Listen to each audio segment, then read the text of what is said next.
Hi. அதாவது வா இங்கே வந்து சொல்லு ஹாய். ஓகே, கிளைமேட் வந்து சூப்பராக இருக்குது, மழை பெஞ்சிட்டே இருக்கா. இதில் வந்து ஒரு சில பேருக்கு வந்து பஜ்ஜி போண்டா சாப்பிட்ணும் ஆசையாக இருக்கும். மழை பெய்யும் போது என்ன சொல்லணும், பாட்டு கேட்கணும் ஆசையாக இருக்கும். ஆனால் எங்களுக்கு ஃபிஷ் ஃப்ரை வாங்க. யம்மி யம்மி சொல்லு. ஓகே, இந்த மாதிரி ஃபிஷ்ஷை வந்து இப்படி பிச்சு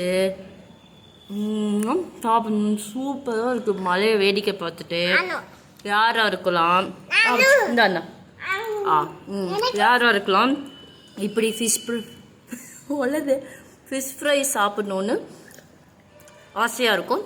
கமெண்ட் பண்ணுங்கள். ஓகே, பாய் சொல்லு.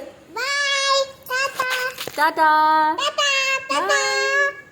இப்படி சொல்லலாம்.